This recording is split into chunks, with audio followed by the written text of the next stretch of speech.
మనతో పాటు వంశీ అని ఒక స్టూడెంట్ ఉన్నారండి. తిను మనకి ఐటీఎం యూనివర్సిటీలో బిఎస్సీ అగ్రికల్చర్ చేశారు, తర్వాత మళ్ళీ ఎంబీఏ పర్స్యూ చేశారు, అండ్ తర్వాత ఇక్కడ మనకి హైదరాబాద్ లో సమ్మర్ ఇంటర్న్షిప్ చేస్తున్నారు. సో వంశీ గారిని అడిగి అసలు ఐటీఎం యూనివర్సిటీ ఎలా అనిపిస్తుంది తనకి, అంటే 4 years మనకి ఇక్కడ పర్స్యూ చేశారు కాబట్టి, యూనివర్సిటీతో ట్రావెల్ చేశారు కాబట్టి, సో ఆయన ఎక్స్పీరియన్స్ అనేది మనం తెలుసుకుందాం. So hi Vamsi. సో ఎలా అనిపించింది అంటే లైక్ మీకు ఈ ఐటీఎం యూనివర్సిటీతో journey, like how was the process? ITM యూనివర్సిటీలో ఫస్ట్ 4 years ఉన్నాను కదా. ఫస్ట్ బీఎస్సీ అగ్రికల్చర్ చేశాను. బీఎస్సీ అగ్రికల్చర్ చేశాక 1 year బయట జాబ్ చేసి కరెంట్ సిచ్యువేషన్ అర్థం చేసుకొని జాబ్స్ ఎలా ఉన్నాయి ఏంటి అని చెప్పి తెలుసుకొని హైయర్ స్టడీస్ చదవాలని చెప్పి ఆల్రెడీ ఇంతకుముందు చదివాను. ఆ యూనివర్సిటీ నాకు బాగా తెలుసు, ఎలా ఉంటాయి స్టడీస్, ఎలా ఉంటాయి అండ్ ప్లేస్మెంట్స్ ఎలా ఉంటాయి. ఎంబీఏకి అయితే ఇప్పుడు ప్రెసెంట్ బెటర్ ప్లేస్మెంట్స్ ఉన్నాయి. సో దానికి తగ్గట్టే నేను ఐటీఎం యూనివర్సిటీకి మళ్ళీ వెళ్ళాను.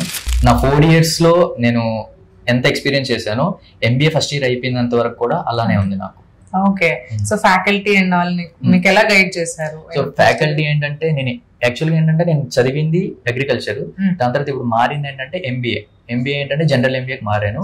సో జనరల్ ఎంబీఏకి మారాక అగ్రికల్చర్ సైన్స్ బ్యాక్గ్రౌండ్ నుంచి వచ్చి బిజినెస్ సంబంధించింది రావాలంటే మనకేంటంటే కొంచెం టైం పడుతుంది. సో దానికి ఏంటంటే మనకి ఫ్యాకల్టీస్ అనే వాళ్ళు బేసిక్స్ నుంచి స్టార్ట్ చేసి మనకి బిజినెస్ అంటే ఏంటి, బిజినెస్ లో ఏంటంటే మనకి అకౌంట్స్, స్టాట్స్ ఇవన్నీ ఎక్కువ ఉంటాయి. సో ఇవేంటంటే మనకు అర్థం కాకపోయినా కానీ బేసిక్ నుంచి స్టార్ట్ చేసి ఇవన్నీ ఎక్స్ప్లెయిన్ చేస్తూ వస్తారు. సో దాని వల్ల ఏంటంటే నాకు ఎంబీఏని ఫేస్ చేయడం పెద్ద ఇబ్బందిగా కలగలేదు. సో ఇప్పుడు మీరు హైదరాబాద్ లో ఇంటర్న్షిప్ చేస్తున్నారు అని అంటున్నారు. సో వాట్ ఈస్ దిస్, అంటే ఏంటిది అసలు? ఇంటర్న్షిప్ అంటే ఏంటంటే మనకి ఎంబీఏ 2 years కోర్స్ కదా అండి. సో 2 years కి 4 sems ఉంటాయి. సో 2 sems అయిపోయాక ఏంటంటే మనకి మేలో ఎగ్జామ్స్ అయిపోతాయి. సో మనకి ఏంటంటే June to August ఈ గ్యాప్ ఏంటంటే 2 months ఉంటది. ఈ 2 months లో మనం ఏంటంటే బయట ఇంటర్న్షిప్ చేయాల్సి వస్తుంది. దాన్నే సమ్మర్ ఇంటర్న్షిప్ అని చెప్పి అంటారు. అంటే do they pay for it? Pay చేస్తారు.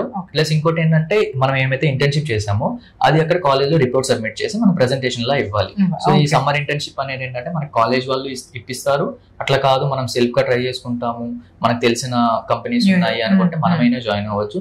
సో నేనేంటంటే కాలేజ్ ద్వారా ఇంటర్న్షిప్ కి అప్లై చేసుకొని వచ్చాను. సో కాలేజ్ వాళ్ళు ఏంటంటే నాకు ఇక్కడ హైదరాబాద్ లో ఇంటర్న్షిప్ ప్రొవైడ్ చేశారు. ఓకే. సో ఇంటర్న్షిప్ గురించి చెప్పారు, అండ్ ఇప్పుడు కోర్సెస్ పర్స్యూ చేసిన తర్వాత ప్లేస్మెంట్స్ ఎలా ఉన్నాయి మనకి ఐటీఎం తో? ప్లేస్మెంట్ అంటే ఐటీఎం యూనివర్సిటీలో నేను అబ్జర్వ్ చేసిన బెస్ట్ థింగ్ ఏదైనా ఉందంటే అది ప్లేస్మెంట్ అండి. ఎట్లా అంటే ప్లేస్మెంట్ కి మనకి చాలా కంపెనీస్ వస్తాయి. సో మనం ఏ కంపెనీలో ప్లేస్ అవుతాం అనేది మనకు కూడా తెలియదు. సో అది ఎట్లా డిపెండ్ అయి ఉంటుంది అంటే మన స్కిల్స్ మీద డిపెండ్ అయి ఉంటుంది. సో ఇంకోటి నెక్స్ట్ మనకు వచ్చే విషయం ఏంటంటే ప్యాకేజ్. సో ప్యాకేజ్ మనకి ఏంటంటే అది నార్మల్ యావరేజ్ ప్యాకేజెస్ ఉంటాయి, హైయెస్ట్ ప్యాకేజెస్ ఉంటాయి. వీటిలో మనం ఎంత ప్యాకేజ్ వస్తుందో మనకి తెలియదు. అది కూడా మనకి స్కిల్స్ మీద డిపెండ్ అయి ఉంటుంది. కానీ ఇవి రెండు పక్కన పెట్టేస్తే ఐటీఎం లో ప్లేస్మెంట్ అనేది 100%. So if you apply for a placement compulsory వాళ్ళు ఇస్తారు ప్లేస్మెంట్. సో ఏ స్టూడెంట్ అయినా అప్లై చేసి, అంటే ఎట్లా అంటే కొంతమంది స్టూడెంట్స్ హైయర్ స్టడీస్ చేయడానికి అనుకుంటారు, కొంతమంది ఫారెన్ కి వెళ్ళిపోవాలనుకుంటారు, కొంతమంది ఇంకేదైనా సైడ్ వెళ్ళిపోవాలనుకుంటారు. సో అట్లా కాకుండా నాకు కాలేజ్ నుంచి ప్లేస్మెంట్ కావాలి, నాకు జాబ్ కావాలి అని వాళ్ళు కానీ అనుకుంటే సో కన్ఫర్మ్ గా వాళ్ళకి ప్లేస్మెంట్ అనేది వస్తుంది. అంటే బేసిక్ సాలరీ ఎంత ఎక్స్పెక్ట్ చేయొచ్చు? 5 to 6 ఎక్స్పెక్ట్ చేయొచ్చు. Okay, per annum 5 to 6 expect చేయొచ్చు. ఇంకా అంతకంటే బెటర్ కావాలి అంటే అది వాళ్ళ మీద డిపెండ్ అయి ఉంటుంది. సో ఐటీఎం యూనివర్సిటీలో ఇంకో మంచి థింగ్ ఏంటంటే మనం ప్లేస్మెంట్ ఇంటర్వ్యూస్ జరుగుతాయి కదా. సో ఇంటర్వ్యూస్ ఎలా పర్ఫార్మ్ చేయాలి ఇవన్నీ ఏంటంటే వాళ్ళకి మనకి సెకండ్ ఇయర్ నుంచి ట్రైనింగ్ ఇస్తారు. మనకి ప్లేస్మెంట్ డ్రైవ్స్ అనేది ఉంటది. ఇవి కాకుండా ITM university the best thing ఒకటి ఉంది. సపోజ్ ఇప్పుడు నార్మల్ కాలేజ్ లో ప్లేస్మెంట్ అంటే ఏంటి, 4th year లో వాళ్ళకి ప్లేస్మెంట్ ఉంటుంది, దాని తర్వాత ఇంక ప్లేస్మెంట్ ఉండదు. కానీ ఐటీఎం యూనివర్సిటీలో మన 4th year అయిపోయిన తర్వాత కూడా ఎవ్రీ ఇయర్ జాబ్ ఫేర్ అనేది జరుగుతుంది. దాన్ని మెగా జాబ్ ఫేర్ అంటారు. సో అది ఎవ్రీ ఇయర్ జరుగుతుంది. ఇప్పటికి 9 జాబ్ ఫేర్స్ జరిగాయి. రీసెంట్ గా మేలో 9th జాబ్ ఫేర్ జరిగింది. వీటిలో ఏంటంటే ప్రీవియస్ పాస్డ్ స్టూడెంట్స్ కూడా వచ్చి అప్లై చేసుకొని దాంట్లో కూడా పార్టిసిపేట్ చేయొచ్చు. అంటే సపోజ్ ఇప్పుడు వాళ్ళు వెళ్ళిపోయి ఉంటారు స్టడీస్ కి, వాళ్ళు వేరే కాలేజ్కి వెళ్ళిపోయి ఉంటారు, అక్కడ ప్లేస్మెంట్ రాకుండా ఉంటుంది, వాళ్ళకి ఇబ్బందిగా ఉన్నప్పుడు ఏంటంటే ఈ కాలేజ్ ప్రీవియస్ మా కాలేజ్ లో చదివాడు అని చెప్పి అల్యూమిని కదా వచ్చి అప్లై చేసుకొని ప్లేస్మెంట్ కొట్టొచ్చు. అది కూడా ఒక ఆపర్చునిటీ కల్పిస్తారు. సో ప్లేస్మెంట్ లో ఐటీఎం యూనివర్సిటీ ఇందుకే కొంచెం బెస్ట్ అనిపిస్తుంది. సో ఇది కంప్లీట్ గా అంటే మనకి నార్త్ లో ఉంది కదా యూనివర్సిటీ, మన తెలుగు స్టూడెంట్స్ కి ఏమైనా అన్కంఫర్టబిలిటీ ఉంటుందా? అంటే బేసిక్ గా అక్కడ అలవాటు పడాలి అంటే ఆ స్టడీస్ కి, ఆ అట్మాస్ఫియర్ కానీ లేదంటే ఆ లొకాలిటీ కానీ? లేదండి, అంటే యాక్చువల్గా ఏంటంటే మనం సపోజ్ ఇప్పుడు ఆంధ్ర నుంచి తెలంగాణకు వచ్చినా మనం అలవాటు పడడానికి మనకు టైం పడుతుంది. ఏ ఏరియా నుంచి అయినా ఒక ఊరి నుంచి ఇంకో ఊరికి మారితే మనకు కన్ఫర్మ్ టైం పడుతుంది, అట్లాగే మనకు అక్కడ టైం పడుతుంది. కాకపోతే మన కాలేజ్లో ఏంటంటే మహోత్సవం అని చెప్పి ఒక ఈవెంట్ చేస్తాం. అదేంటంటే కాలేజ్ లో ఒక పెద్ద ఫెస్ట్. ఆ ఫెస్ట్ ఎలా అంటే ఇప్పుడు మనం నార్త్ స్టేట్ కి వెళ్ళి వాళ్ళ కల్చర్ మనం చూస్తాం, మన కల్చర్ కూడా వాళ్ళకి చూపించాలి కదా. సో సౌత్ వాళ్ళు అంటే ఏంటి, సౌత్ వాళ్ళు ఎలా సెలబ్రేట్ చేసుకుంటారు, వాళ్ళ ఫెస్టివల్స్ ఏంటి, వాళ్ళు ఎలాంటి డ్రెస్సెస్ వేసుకుంటారు ఏంటి అని చెప్పి మొత్తం మనం మన కల్చర్ ఎట్లా ఉంటుందో నార్త్ వాళ్ళకి మనం చూపిస్తాం. స్మార్ట్ చాయిస్ వాళ్ళు ఉన్నారు, సో వాళ్ళు స్పాన్సర్ చేయబట్టి ఈవెంట్ చాలా పెద్దగా జరిగింది. సో ఇప్పుడు మీరు ఫుడ్ అంటున్నారు కదా, ఇందాక ఫుడ్ డిస్కషన్ వచ్చింది. ఇప్పుడు స్టూడెంట్స్ వెళ్తారు అంటే 1 day is fine, 2 days are fine, like అంతా అన్ని రోజులు మన సౌత్ ఇండియన్ కుజిన్ మిస్ చేస్తున్నాం అనే ఫీలింగ్ ఏమైనా ఉంటుందా అక్కడ, లేదంటే ఏమైనా ఫెసిలిటీ మనకు? యాక్చువల్ గా ఆ ప్రాబ్లం ఇంత ముందు ఉండేది. 4 years చదివాను కదా అగ్రికల్చర్ లో. 4 years టైంలో ఏంటంటే మాకు ఓన్లీ నార్త్ ఫుడ్ ఉండేది. స్టార్టింగ్ లో ఏంటంటే మనకు నార్త్ ఫుడ్ అంటే ఓ ఇదే, ఐ మీన్ నార్త్ ఫుడ్ మనకి స్పెషల్ గా ఉంటదని అనిపించేది. కాకపోతే తినగా తినగా తినగా తినగా అబ్బో రోజు ఇదేనా అని ఫీల్ అయిపోవాలి. సో మనం ఇంట్లో చేసుకునేదే కావాలి, మనకి మన సైడ్ ఫుడ్ కావాలి అని మనకు అనిపించేది. సో ఆ 4 years మేము ఇబ్బంది పడేవాళ్ళం. స్మార్ట్ చాయిస్ వాళ్ళు యాక్చువల్గా ఏం చేశారంటే అక్కడ సార్ వాళ్ళతో, హైయర్ అఫీషియల్స్ ఉంటారు కదా, వాళ్ళందరితో మాట్లాడి మన సౌత్ నుంచి చెఫ్ని పంపించారు. సో వాళ్ళే కుక్ చేస్తున్నారు. సో మన మెన్యూ కూడా ఏంటంటే మనం రోజు ఇంట్లో ఏం తింటామో అవే మెన్యూ ఉంటుంది. లైక్ ఇడ్లీ, ఊతప్పం, ఉప్మా, పునుగులు, సాంబార్, పప్పు, బగారా రైస్, ఆలు కుర్మా, మునక్కాయ కూర, గుత్తొంకాయ, ఇవే మా మెన్యూ. మనం డైలీ ఎట్లా పెరుగు తింటాము, ఆలు ఫ్రై, ఇవే ఉంటాయి మా మెన్యూలో కూడా. సో ఏంటంటే మాకు సౌత్ ఫుడ్ ప్రాబ్లం లేదు. బెటర్ ఏంటంటే మేము పాస్ట్ లో ఫేస్ చేసిన ప్రాబ్లమ్స్ రేపు మాకు వచ్చే జూనియర్స్ ఫేస్ చేయరు. సో మంచిగా కేర్ అనేది తీసుకుంటున్నారు. సో దానివల్ల ఏంటంటే మాకు ఫుడ్ పరంగా ప్రాబ్లం లేదు, హాస్టల్ పరంగా ప్రాబ్లం లేదు. సో మీరు 4 years పర్స్యూ చేశారంటున్నారు, ఇంత టైం స్పెండ్ చేశారు కదా, మీకు కమింగ్ జూనియర్స్ వస్తూ ఉంటారు ఇప్పుడు కొత్తగా తీసుకునే వాళ్ళకి మీరు ఏం చెప్తారు? యాక్చువల్గా ఏంటంటే సౌత్ నుంచి నార్త్ సైడ్ వచ్చి చదవాలంటే కొంతమంది ఇబ్బంది ఫేస్ చేస్తారు.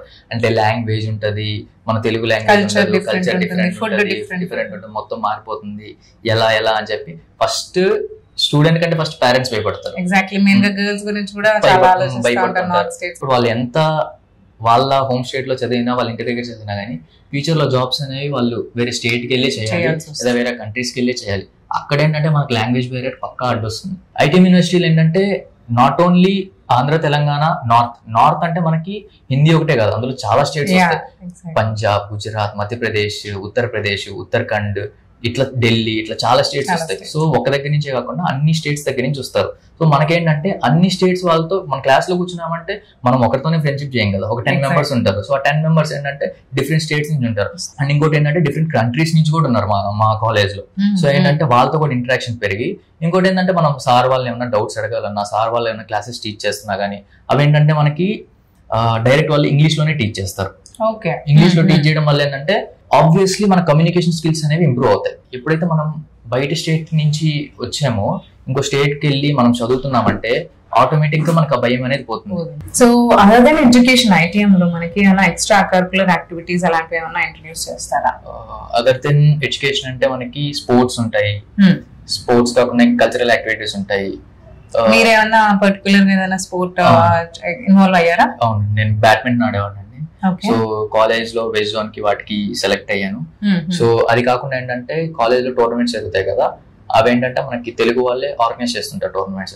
కాలేజ్ వాళ్ళు ఏంటంటే మనకి ఫ్రీడమ్ ఇస్తారు. ఎట్లా అంటే సపోజ్ మన దగ్గర ఏమన్నా ఐడియాస్ ఉన్నా కానీ, ఏమన్నా మనం కొత్త ఈవెంట్స్ ఏమైనా ఆర్గనైజ్ చేయాలన్నా, లేదా స్పోర్ట్స్ టోర్నమెంట్స్ ఉంటాయి అవి ఏమైనా పెట్టాలన్నా కానీ, సో వాళ్ళు ఏంటంటే మనకే ఫ్రీడమ్ ఇస్తారు. సో మనమే వెళ్ళి వాటిని ఆర్గనైజ్ చేసి మనమే స్టూడెంట్స్ తో మతలబ్ గేమ్స్ ప్లాన్ చేయొచ్చు. సో ప్లాన్ చేసి మనమే మొత్తం ఆర్గనైజ్ చేసేలా వాళ్ళు చేస్తారు. మనకి స్పోర్ట్స్ వల్ల స్కాలర్షిప్ కూడా ప్రొవైడ్ చేస్తారు ఐటీఎం వాళ్ళు. 25,000 అట్లా, అంటే 25,000 to 40,000 వరకు స్కాలర్షిప్ ఉంటుంది. అది ఎట్లా అంటే డిపెండ్స్ ఆన్ స్పోర్ట్ ఉంటుంది, మనం ఏ స్పోర్ట్ అయితే ఆడుతున్నామో సో దానికి తగ్గట్టు. ఎవరైనా మంచిగా స్పోర్ట్స్ ఆడుతున్నా గానీ వాళ్ళని జోన్ లెవెల్స్ ఉంటాయి, ఆ జోన్ లెవెల్స్ కి తీసుకెళ్తారు. ఆ జోన్ లెవెల్ కి తీసుకెళ్లి వాళ్ళతో మ్యాచెస్ ఆడిపించడము, వాళ్ళని ఏంటంటే ఎంకరేజ్ చేస్తారు. అండ్ నెక్స్ట్ నేను స్టార్ట్అప్స్ కి కూడా సపోర్ట్ ఇస్తున్నారు అని అన్నాను, ఇస్ ఇట్ ట్రూ? అవునండి, యాక్చువల్గా ఏంటంటే కొంతమందికి జాబ్ చేసే ఐడియా ఉండదు, కొంతమంది బిజినెస్ చేసే ఐడియా ఉంటుంది. వాళ్ళ దగ్గర ఐడియాస్ ఉంటాయి బట్ ఫండ్స్ ఉండవు. మా జూనియర్ ఒక అతను ఉన్నాడు, తను అగ్రికల్చర్ చేశాడు. అగ్రికల్చర్ చేసి అతను స్టార్ట్అప్ స్టార్ట్ చేసి దానికి కాలేజ్ వాళ్ళు చాలా సపోర్ట్ చేశారు అతనికి. ఆర్గావిన్ అని చెప్పి కంపెనీ. సో అతను ఏంటంటే మనకి ప్లాంట్స్ ఉంటాయి కదా, ప్లాంట్స్ కి ఈ పెస్టిసైడ్ కెమికల్ ఫ్రీ పెస్టిసైడ్స్ ఉంటాయి కదా, అది అతను కనిపెట్టాడు. అతను కనిపెట్టి అతను ఇప్పుడు ఒక కంపెనీని ఎస్టాబ్లిష్ చేశాడు. సో అదేంటంటే మనకి దాని అవుట్లెట్ కూడా మనకి గుంటూరులో ఉంది. సో అట్లా అంటే అక్కడ ఏమి డిఫరెన్స్ పార్షియాలిటీ ఉండదు, హిందీ వాళ్ళు సౌత్ వాళ్ళు అని చెప్పి డిఫరెన్స్ లేకుండా అందరికి supporting everyone. Nice, it was good. Like మంచిగా అందరినీ సపోర్ట్ చేస్తారు. సో దానికైతే ఏ ప్రాబ్లం లేదు. So Vamsi garu, it was very nice talking to you. అందరికి హెల్ప్ అవుతుంది మీరు ఇచ్చిన ఈ feedback. You have been like ఇంత జర్నీ చేశారు కాబట్టి, సో వాట్ ఏమేమి ఉన్నాయి అనేది బ్రీఫ్ గా ఎక్స్ప్లెయిన్ చేశారు. వాళ్ళందరు భయాలు అనేది పోగొడతారని అనుకుంటున్నారు. సో మీలాగే అందరూ కూడా సక్సెస్ కి వెళ్ళాలి, స్టూడెంట్స్ వెళ్ళి ఐటీఎం యూనివర్సిటీకి కోర్సెస్ వాళ్ళకి కావాల్సిన పర్స్యూ చేసి మంచి సక్సెస్ ని సాధించాలని కోరుకుందాం.